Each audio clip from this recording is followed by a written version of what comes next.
guys! Welcome back to my channel, Hazel's Diary. First, I would like to thank all of you for all the support and for the likes, for the subscribe, and for the encouraging messages that you mentioned in the comments.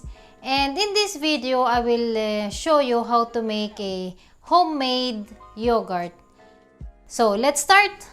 First, we have this 1 liter low-fat milk. And we will boil it.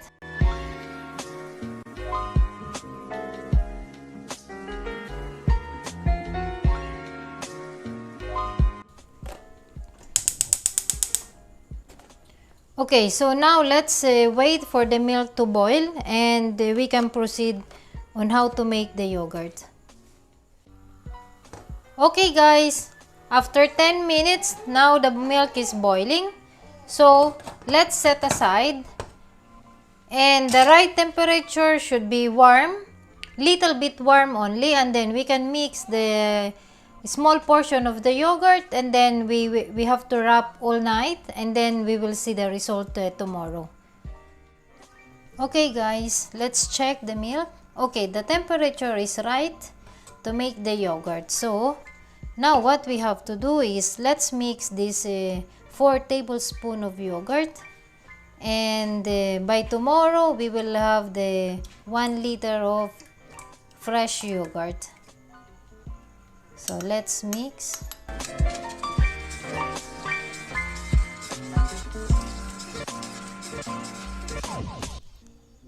And then we need to wrap nicely all night.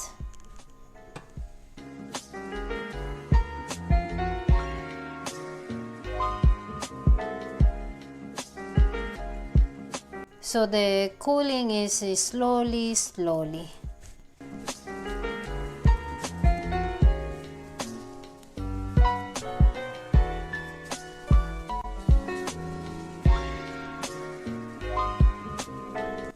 So okay guys, let's set aside and let's wait till tomorrow, and tomorrow we can check the texture of the yogurt. Okay guys, let's see after 12 hours of covered. Let's see how is the result. Ta-da-dan! Wow! As you can see that it's now formed yogurt. So let's have something on the bowls, as we can see really how is the texture. You see guys, it's yogurt, no more milk. Perfect. So from 4 tablespoons of yogurt now becomes 1 liter, more than 1 liter. And this is healthy because I used low-fat milk. And this is only plain, and if you would like to have some flavor, you can put slice of apple, mango, strawberry, or cherries. And normally I eat plain with chia seeds and walnuts. So guys, this is the yogurt.